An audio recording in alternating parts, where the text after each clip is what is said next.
Now let's look at how you can actually fake stereo. So we are only going to record with one mic, so mono recording, and then we will switch to the DAW and see what we can do to make it sound more stereo.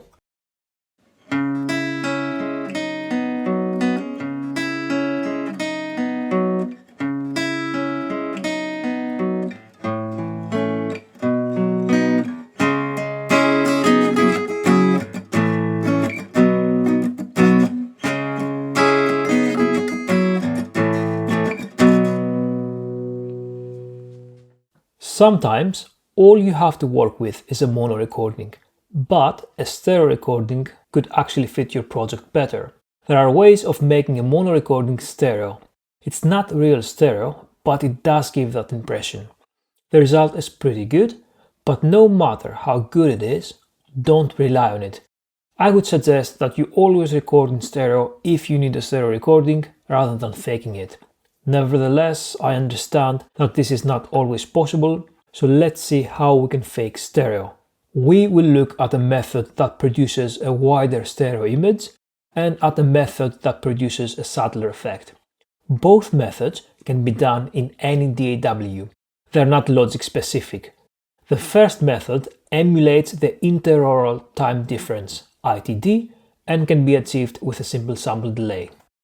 So let's duplicate the track. Let's actually have a listen first.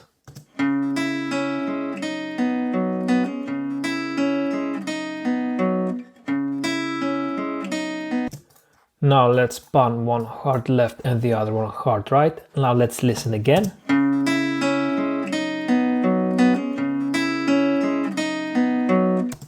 Absolutely no difference. They sound exactly like the mono channel. But if we put a sample delay on it, listen to what happens. So delay, sample delay, let's do milliseconds.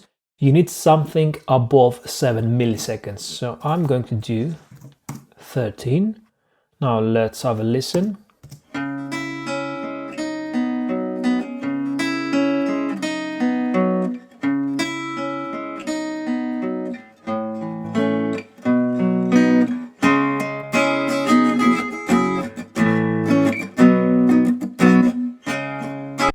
If you read some acoustic studies on delay, the sound must be delayed over 20 to 30 milliseconds for the brain to perceive it as two separate sources. If you're around the 12 to 15 milliseconds range, then your brain will start feeling those effects, and that's where we perceive the stereo. So don't go crazy with it, just stay within that range. And just to show you that it has perfect mono compatibility, let's actually switch between mono and stereo. I'm going to use the gain on the master channel.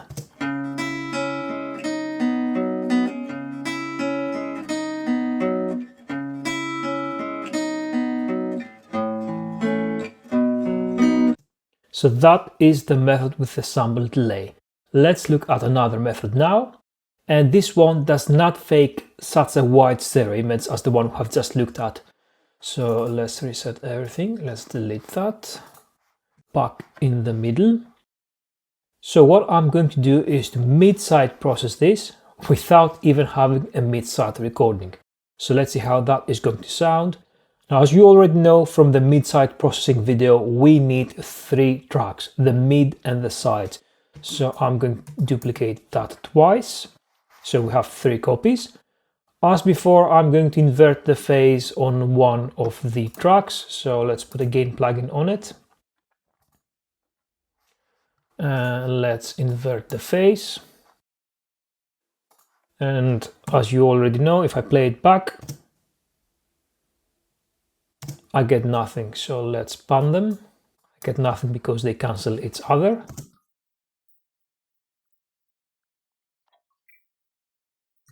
So we need the mono mid track to be mono compatible. But listen to what happens when I bring it into the mix.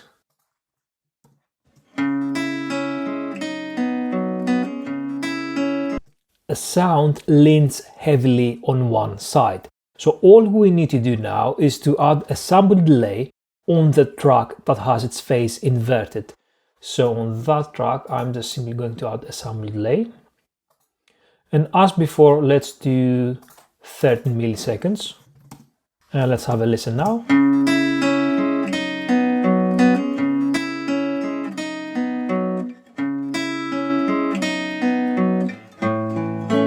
There you go. Now it sounds as it should.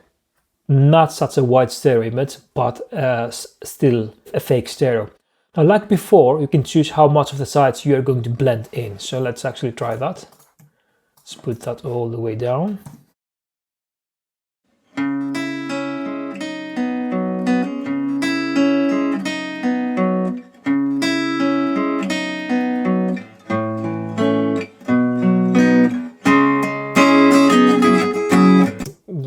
Clipping, but you get the idea.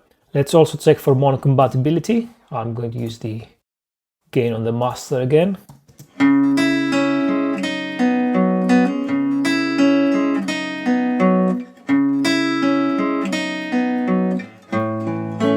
Because we're essentially using just this track now. So again, perfect mono compatibility. So that's it. And the very last way of faking stereo is with a plugin.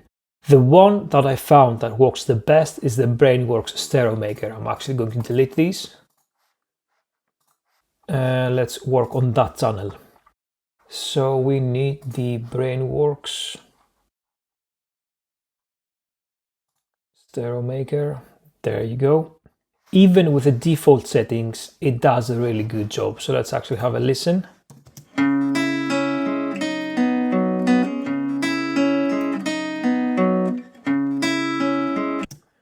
Yeah, I forgot to switch that. Let's go again.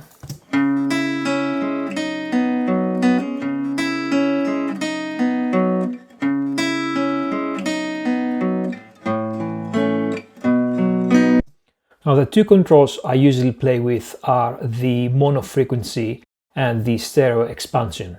The mono frequency will make any frequency below your value mono. So that is a very common mastering technique. When you send your track for mastering, one of the things that they usually do is to make the frequencies below 80 to 100 Hz mono, because such basic frequencies do not need to be stereo. The stereo expansion knob will control the stereo width. Bear in mind that if you go too wide, you might get some phase issues. But very conveniently, we do have a correlation meter down here that we can also monitor. Correlation meter is a tool that is used to measure the phase relationship of our stereo signal. So as you can see, it goes from -1 all the way to +1. A +1 signal means that the left and right channel correlate at 100%. So in simple terms, they are in phase. The closer you go to -1, the more phase issues you will get. For most stereo recordings that you do, you won't get a perfect 100% correlation. What you need to aim for is to be towards that side, above 0. So let's see what actually happens when I take the stereo expansion all the way up.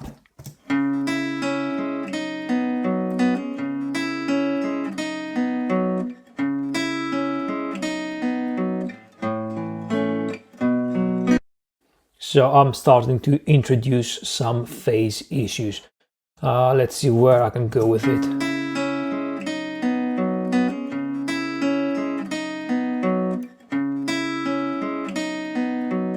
Yeah, seems like that above 190% I'm starting to introduce those phase issues. Of course, you can always use your ears too. Don't rely too much on the tool. So if I actually used this example here, I would be way below 190. So once again, let's actually switch between mono and stereo and see how that sounds.